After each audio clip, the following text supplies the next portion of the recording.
Bueno, hemos experimentado, como siempre, una gran bendición. Y estaba escuchando a mi compañero, que ya se me olvidó, ¿no? A Hernando, y entonces Hernando dijo lo que ayer volvieron a decir. Y lo que yo voy a decir es lo que ellos ya dijeron. Pero me acordé de Nick Campbell, que precisamente es de Alfa. En uno de los episodios él dice que tenía un problema así complicado, difícil, y estudiando o leyendo la Biblia acerca del problema, le apareció un versículo y decía: para Dios no hay nada imposible. Entonces, después de que estaba en su devocional, fue a desayunar, y la esposa le dijo: mira lo que el Señor me dijo. Y entonces, ¿sí qué te dijo? Para Dios no hay nada imposible. Y ya él, como había estado orando, dijo: no, pues esta es la respuesta de Dios. Entonces él allá en Londres iba caminando para su sitio de trabajo, y cuando sale del metro, al salir del túnel, adivinen qué encontró, así en un aviso grande: para Dios no hay nada imposible. Entonces él después le contó la experiencia a un amigo. Entonces le digo: pues no sé, ya después de que Dios le dice a uno 3 veces la misma cosa, es porque usted debería ponerle atención. Y pienso entonces que si Dios nos está repitiendo nuevamente esas características principales, como comenzó Francisco, es porque eso es importante. Es porque no podemos tomar esto y dejarlo a un lado, ¿sí? Ahora, yo quiero invitarlos a que ahí en su libreta se hagan una pregunta. Me impactó mucho el tema de Raúl. Me gustó la pregunta cuando él dice: ¿qué te ha dicho Dios? Eso porque de verdad nosotros ya lo sabemos, pero siempre es una pregunta real y presente. Y estuve meditando en eso y se me ocurrió sumarle a esa pregunta otra. Y pues me gustaría que usted escribiera ahí la pregunta. Que soy periodista, ¿no? Esa es mi profesión, entonces soy preguntón por naturaleza. Y entonces la pregunta es: ¿qué? Yo la anoté aquí para que no me fuera a olvidar. Me quedó. No, esa no es, todavía no. Esa es otra. Pero le dije que soy preguntón.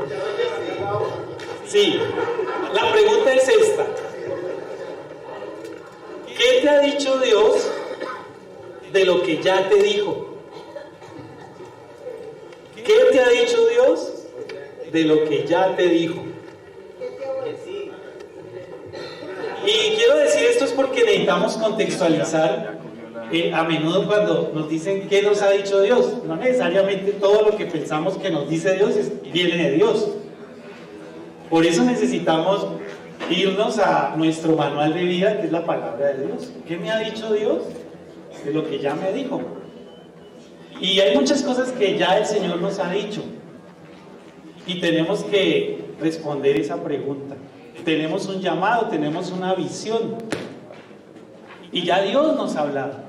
La pregunta que quisiera invitarle a la reflexión es: ¿qué te ha dicho Dios de todo lo que ya te ha dicho? De su implementación, de cómo aplicarlo. Porque sin duda una de las cosas que hemos aprendido es que a Dios le gusta la creatividad. Dios no está enmarcado por nuestras estrategias, ni siquiera por nuestra experiencia, que es válida y es muy importante. Cuando escuchaba a Hernán, pensaba que al leer la Biblia nosotros estamos viendo un libro de lo que Dios ya ha hecho, lo cual también significa un modelo de lo que Dios puede hacer a través de nosotros hoy, en este tiempo y hasta que Él decida regresar. Seguro que sí. La palabra de Dios nos está enseñando cómo el Espíritu Santo obra, cómo el Espíritu Santo ministra, nos da una guía. ¿cierto? Una perspectiva de lo que Dios quiere hacer. Y bueno, ahora sí la segunda pregunta. Si usted las puede ir contestando, me parece fabuloso para que usted vaya dejando algo, no solo me acompañe a hacer este proceso intelectual que el Espíritu Santo quiere que hagamos. En este momento la pregunta que quiero hacerles es: ¿qué tiene Dios para ofrecerle a la humanidad de hoy? Una de las cosas que a mí más me preocupa en las circunstancias que vive Colombia es una actitud de que nosotros, los hijos de Dios, en vez de salir, nos adentremos hacia nosotros mismos. ¿Sí? Y bueno, ¿qué tiene Dios para este momento de la vida histórica de este país y para la vida histórica de este mundo? ¿Qué tiene Dios? Porque en esencia eso es lo que define nuestro llamado. Yo no me imaginaría estar en este lugar con ustedes si lo que yo creo no es suficientemente valioso como para entregar mi vida por eso. No me hice cristiano para vivir la vida de esa manera. Hay muchísimas más oportunidades en el mundo con las que podríamos vivir, pero el mensaje de Cristo es sumamente más valioso y ustedes y yo lo sabemos. Sin embargo, suele suceder, como nos contaba Hernán y todos los que están aquí y que nosotros hemos vivido, que vamos perdiendo esa frescura, esa convicción, esa osadía que nosotros vemos y nos inspira a través de las historias de nuestros hermanos mayores. Nos hemos sentado a sus pies, hemos escuchado su osadía, hemos escuchado sus historias. Muchos de nosotros hemos sido movidos a servirle al Señor y estamos aquí por la vida de ellos. Y sin duda creo que todos podemos estar de acuerdo en que algo que los caracteriza a ellos es la audacia. Su audacia. Entonces, ¿qué tiene Dios para la humanidad?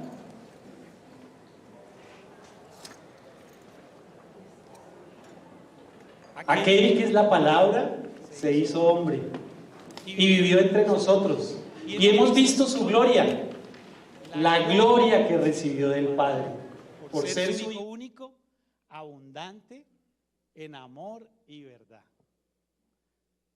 Este versículo nos está diciendo que lo que Dios tiene para la humanidad es a su Hijo Jesucristo, aquel que es la palabra. Y si seguimos adelante, Hebreos 13:8 se adelantó al tiempo y nos dejó un versículo para esta generación y para las que vienen. Jesucristo es el mismo. ¿No les parece maravilloso? Lo que el Señor hizo ayer con los apóstoles, lo que el Señor hizo con nuestros hermanos mayores, también lo va a seguir haciendo con nosotros. Y si el Señor no viene en esta generación, lo va a seguir haciendo con las demás generaciones. Él es lo que nosotros tenemos para ofrecerle al mundo: el Señor Jesucristo.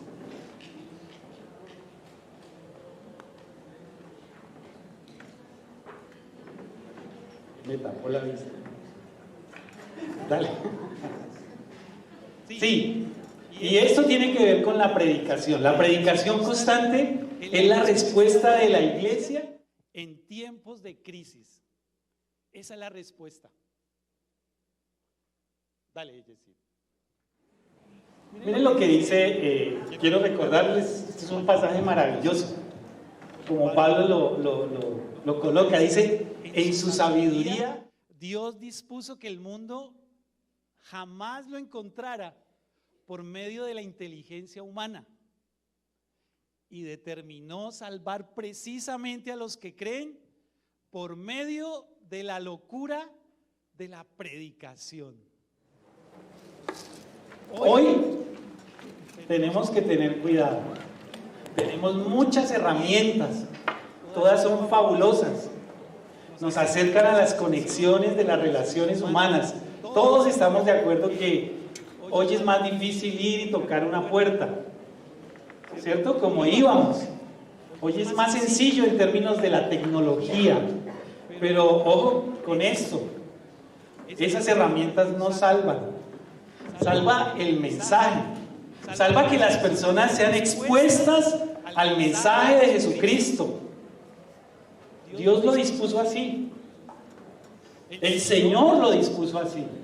Ese es el mensaje que transforma vidas y que precisamente nos transformó a nosotros. Porque ese mensaje atraviesa las puertas, las culturas. Pablo lo dice muy bien. Aunque yo estoy preso, la palabra de Dios no está presa. Pero no pierdas la calma. Soporta los sufrimientos. Y dedícate a contar la buena noticia. A cumplir los deberes de un siervo de Dios. Yo creo que todos los que estamos aquí en liderazgo, como directores, ¿cómo lo hacemos, Señor? ¿Cómo te sirvo? Y le agradezco al Señor y al Espíritu Santo que nos haya dejado segunda de Timoteo y primera de Timoteo y Tito. Porque Pablo se tomó el trabajo de expresar prioridades para un siervo de Dios. Y aquí hay unas maravillosas que responden a muchas de las cosas que me parece a mí y que también Hernán lo estaba describiendo en la exposición que hizo. Pero me gustaría simplemente enfatizar en: devuélvete. No pierdas la calma, porque perdemos la calma. ¿Cuándo? Cuando no vemos los resultados, cuando no nos funcionan las estrategias, cuando la respuesta no viene, cuando las circunstancias cambian. El gran apóstol anciano le habla a su discípulo Timoteo y sabe lo que le viene y le dice: tranquilo, no abandone el ministerio, no renuncie al llamado, hágale, hijo. Bueno, soporta los sufrimientos. Ayer Ricardo dijo eso tan especial, lo conceptualizó. Él dijo: el ministerio es imposible vivirlo sin sufrimiento. O sea, si estás pasando por sufrimientos, pues ese es el ministerio. Pero nos cuesta trabajo aceptar, asimilar y vivirlo. Y como lo decía Wilson, yo también soy del grupo de él. Señor, a mí no me va a poner a sufrir. Pero bueno, igual, porque no nos gusta sufrir. Bueno, a mí no. Y lo otro es que Pablo usa el verbo dedícate. Miren una de las prioridades de los siervos de Dios. Dedícate a contar la buena noticia. ¿Qué ha pasado? Y permítame hacerles todas estas preguntas con infinito respeto y pensando que yo soy el primero que tengo que responderlas. Pero me cuestiono eso, ¿no? ¿Qué está pasando con nuestra intensidad hacia la evangelización personal? Porque un convencido convence, y ustedes y yo así nos han discipulado, nos han enseñado que si usted no está comprometido, sus discípulos, cuando el director no se sube, los discípulos no se suben. Las estrategias funcionan cuando el director está comprometido, eso es lo que nos han enseñado. Y en la práctica, hágale, mijo, así es, así es, así es. Entonces, dedícate a contar la buena noticia. Voy a recordarles, pues porque nacimos y tenemos las raíces por la gracia de Dios en CRU. Y recuerdan ustedes a Bill Bright, lo que escribía en sus libros, la cita divina. Esa oración del Señor, llévame a donde tú estás trabajando. Voy a entender que si alguien pasa más de 3 minutos conmigo, le voy a compartir de ti, Señor. Hace poco, en el equipo misionero que CENFOL está respaldando, en este momento hay 9 misioneros universitarios, Es un proyecto que supongo que Francisco va a ampliar ahora o más tarde. Ese equipo quiere llegar, y es la política de CENFOL, de poder llegar a todas las universidades de Colombia y que tengamos un trabajo permanente con un desafío a 5 años. Estamos comenzando. Y lo quiero decir porque nosotros necesitamos recuperar esa intensidad. Porque ahí dice, dedícate a contar la buena noticia. Necesitamos. Ahora ya me acordé por qué estoy mencionando los misioneros. Es que estuvo Claudia Decano con ellos. Y a ella, entonces ella nos contó que dos de las cosas más importantes para la vida de ella era esto. Uno, el concepto de cómo ser lleno del Espíritu Santo. Le preguntaron, bueno, ¿y en qué has basado tu vida? Le preguntaron los misioneros. Entonces ella dijo, para mí, ser llena del Espíritu Santo. Entregarle el trono de mi vida cada día a Jesús. Le preguntaron, ¿y cómo has mantenido tu pasión? Siendo llena del Espíritu Santo por fe. Y pidiéndole al Señor que cada día me lleve a donde Él quiere que yo le abra. Y más, decía ella, en la universidad. Entonces, dedícate a la buena noticia y a cumplir tus deberes como siervo de Dios. Así que, avancemos. Hoy hay que sembrar en la mañana y volver a sembrar en la tarde. Nunca se sabe cuál de las dos siembras será mejor o si las dos serán abundantes. Vuelvo porque no sé si notaron o han notado, la mayoría de los que hemos predicado somos el resultado de CENFOL. Tenemos poca historia en la cruzada estudiantil.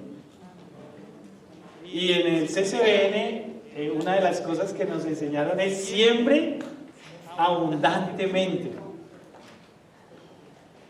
No podemos obtener resultados si nosotros en la intención no estamos buscando la forma de sembrar el mensaje del Señor y su palabra de una forma abundante. Porque no sabemos qué es lo mejor, es lo que dice el rey Salomón.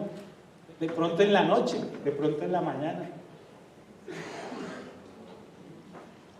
Me imagino que si aquí hubieran médicos, yo les estaría hablando de cómo hacer una buena cirugía.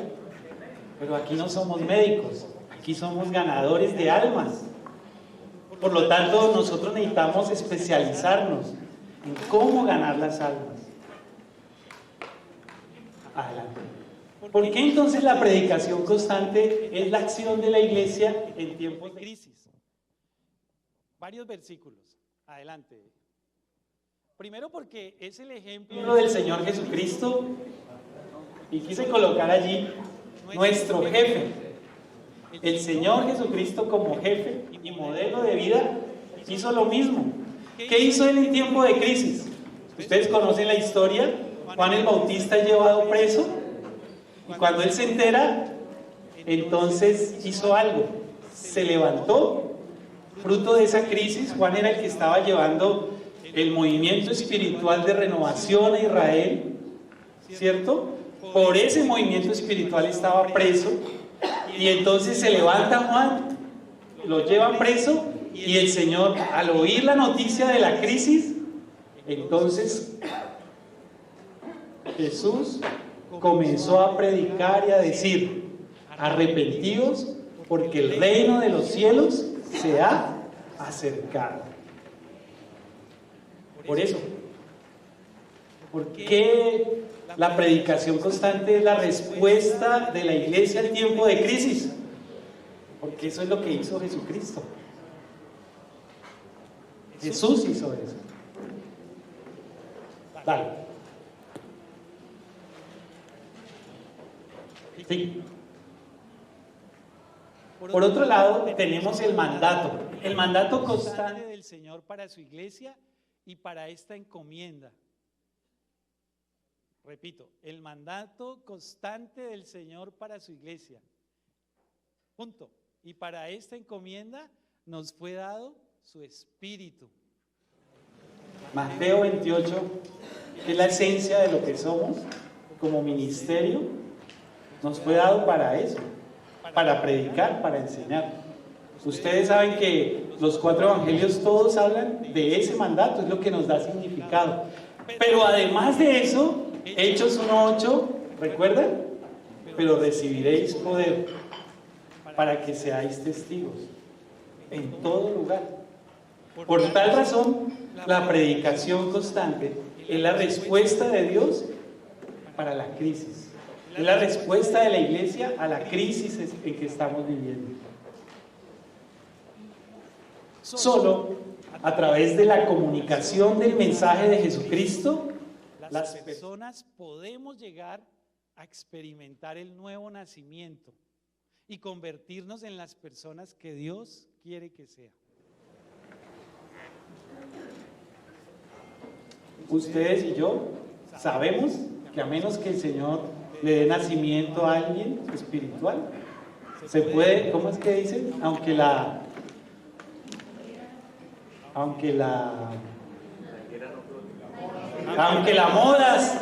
mona se vista de ser eso. Pero eso no es bíblico.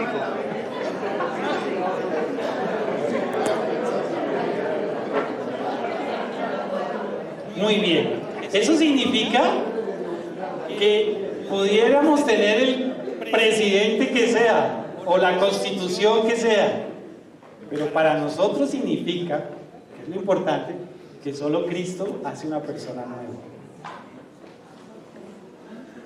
Ese es el desafío de nuestra esencia. Y por eso estamos aquí, porque no hay otro mensaje, no hay otra persona que pueda hacer eso. No hay.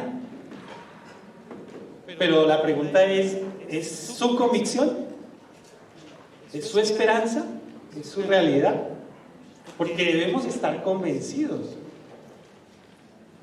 Solo Jesús hace un hombre nuevo. Solo Jesús hace una mujer nueva.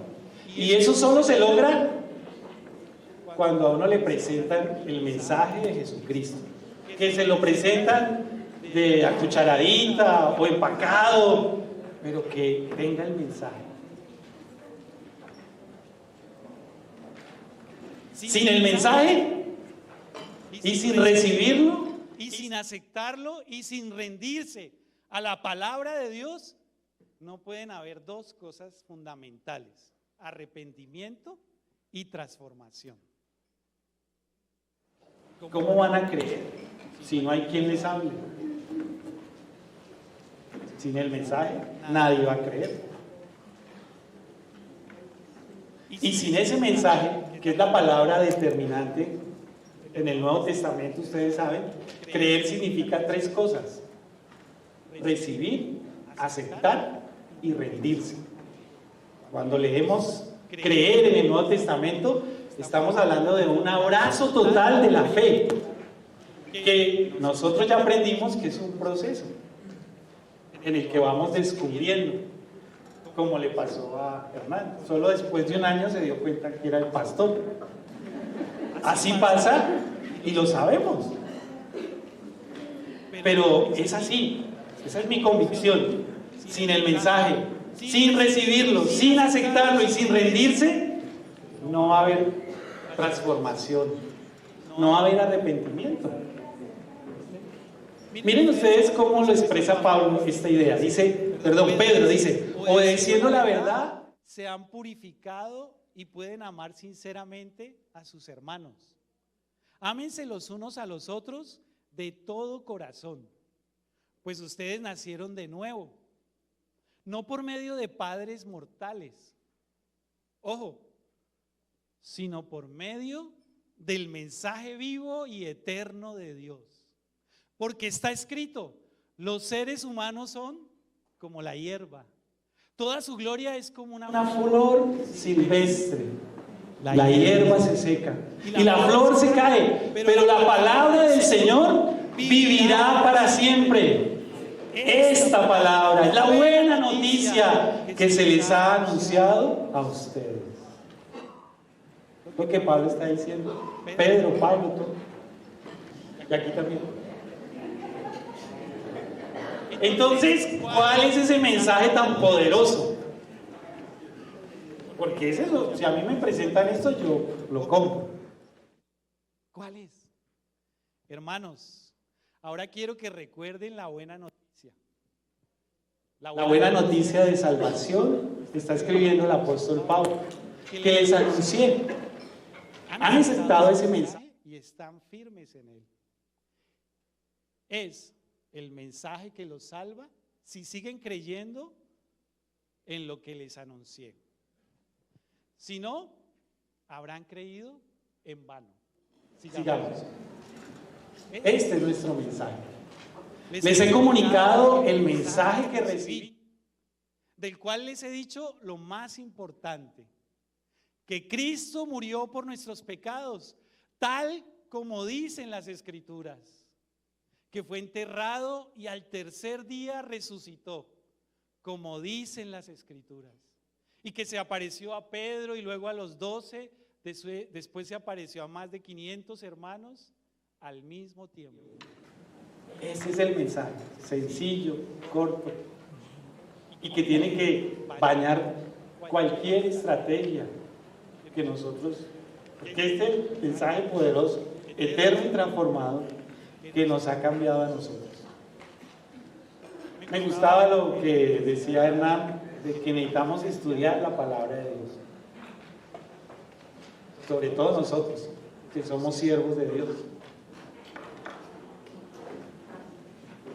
Ahora, ¿cuál es nuestro llamado? Tenemos el mensaje, llamado y significado.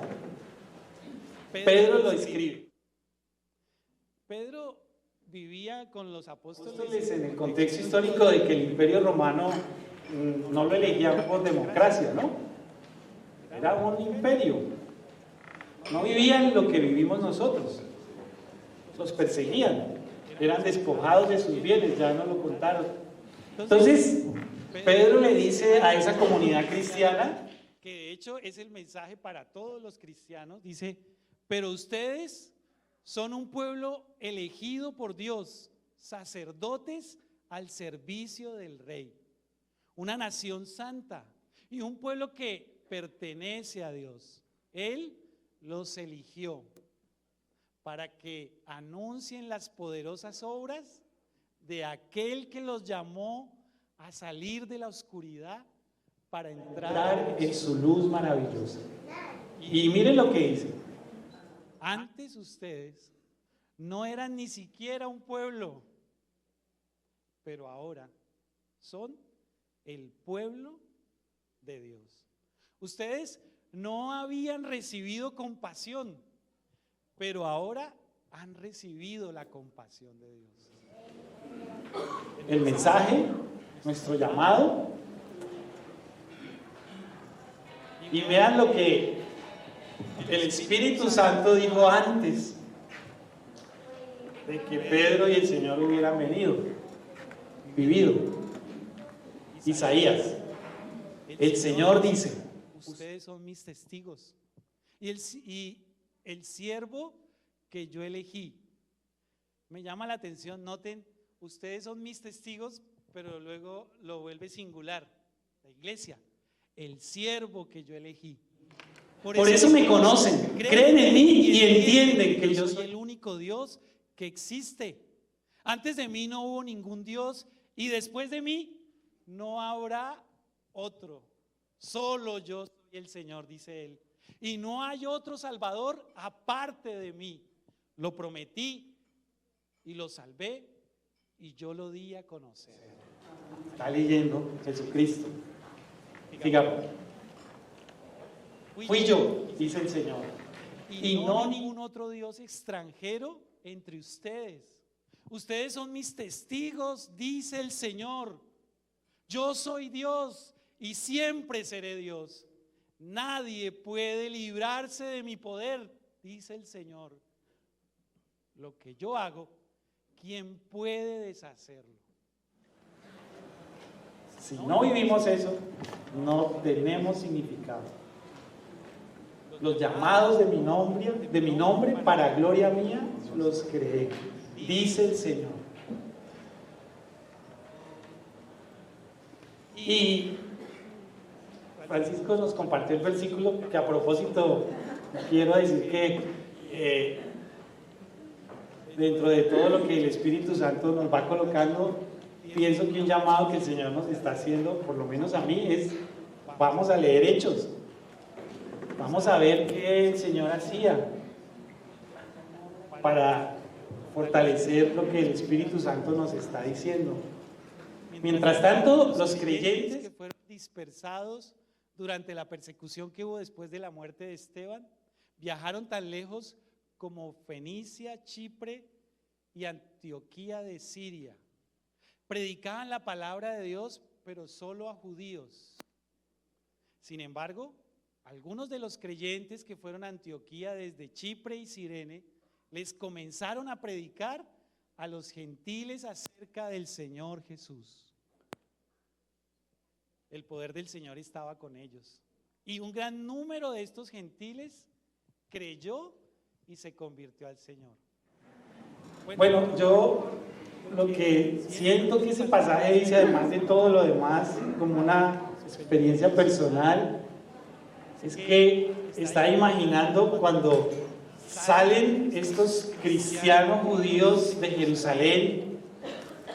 Y bueno, yo pensaba, si yo salgo perseguido, pues yo esperaría que nadie supiera por qué me persiguen. Pues que me sacaron corriendo y salieron. Pero lo que yo veo en estos cristianos es que el Espíritu Santo los empoderó no para quedarse callados, sino que salieron con una intención: compartir a Jesucristo. La crisis no los aminaló, no los llenó de temor, no los amedrentó. Los llevó a la predicación, a la enseñanza. Es una actitud del corazón que el Espíritu Santo quiere desarrollar en todos nosotros. Este no es el tiempo para el temor. Este no es el tiempo para amilanarnos. Este no es el tiempo para escondernos. Este es el tiempo para hacer lo que el Espíritu Santo, mejor, permitirle al Espíritu Santo que nos lleve. Claro, de todas maneras, noten que hay dos tipos de evangelizadores. Los que naturalmente, pues claro, les empezaron a compartir. ¿Por qué los sacaron de Jerusalén? No, los mataron a Esteban. ¿Pero qué? ¿Por qué? No, pues porque él predicaba a Cristo. Ahí está el tema. ¿Y por qué él estuvo dispuesto a morir? Pues porque él es la verdad. Y ustedes, pues nosotros salimos corriendo, pero él es la verdad. Aquí estamos vivos para seguir. Piensen en ese momento en que ellos se encuentran y la gente los está recibiendo. Y entonces hay un tipo de cristianos, digo yo, ¿no? Los que de pronto compartimos así, lo cómodo, ¿no? A los judíos. Pero a mí me parece que nosotros somos especiales. Alguna vez escuché a Oscar que decía que un pastor, me corrige si estoy equivocado, le había dicho: ustedes son como un comando especial. El Señor a ustedes les dio algo que se los dio a ustedes, y es la iniciativa, la audacia. Y es lo que notamos ahí en la segunda clase de creyentes. Ellos rompieron el molde. ¿Cuál era el molde? Evangelicemos judíos. Pues digamos que en cierta forma es lo sencillo. Mi cultura, mi gente, mi comodidad. Es como si, y estamos en eso, en una contracultura. Y la contracultura nos está diciendo: no, retrocedan a sus trincheras, escóndanse. Pero estos no hicieron eso. Estos tenían algo, audacia, porque dice: y comenzaron a predicar a los gentiles acerca del Señor Jesús. Y gentiles tiene un nombre connotativo positivo, pero los que saben del judaísmo, cuando ellos dicen gentiles, tienen una connotación muy negativa. En algunos hablan no es un término muy agradable en los escritos judíos acerca de los gentiles. ¿Sabe qué significa los gentiles? La podredumbre de la sociedad, lo peor de la sociedad, con la gente que usted nunca hablaría, ni se sentaría. Esas personas que hoy nos ponen como en, ¿qué le digo? Llámese lo que ustedes saben, ¿cierto? Y cualquier otra connotación. Me refiero a los tatuajes, a los piercing y a cualquier tipo de relación de orientación sexual diferente a la que enseña la Biblia, o a cualquier tipo de orientación política, cualquiera. Ellos, esos audaces cristianos, rompieron los moldes, dijeron, bueno, ya, si este mensaje sirve para todo el mundo.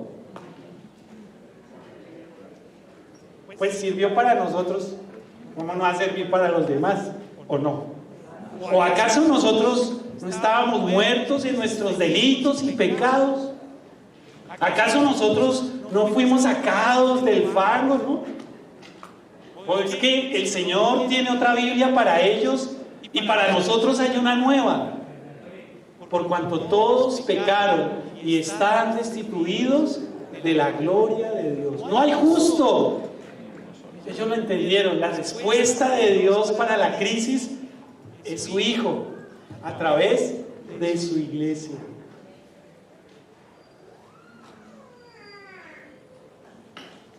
Quiero invitarlo a que antes de que escriba, ¿qué se lleva este mensaje? Hagamos una pequeña actividad. Por ministerio tengo la tendencia a ser maestro, entonces he aprendido que pues a uno se le olvidan los temas, ¿no?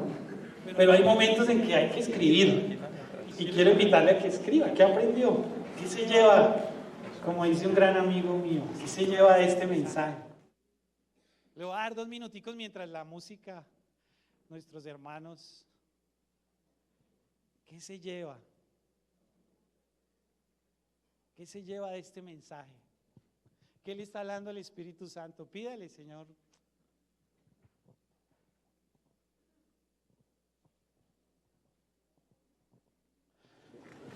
Quiero hacer la aclaración, ¿no? Como ustedes saben, la palabra de Dios es más cortante que toda espada de doble filo, que penetra, pero penetra primero en el predicador y luego penetra también en los oyentes. Por lo tanto, soy yo el primero que necesita autoevaluarse, ¿no? No lo digo desde ningún punto de vista de que lo estoy haciendo bien, pero sí me siento desafiado y quiero invitarlos a que después de haber escrito nos pongamos en pie y acudamos al jefe de los ejércitos aquí en la tierra del Señor, que es el Espíritu Santo, y le pidamos que nos unja y recibiréis poder. O eso es verdad o es verdad, porque si no estamos fregados. Estar aquí sin el poder del Espíritu Santo no funciona. No va a pasar nada. Necesitamos al Espíritu Santo.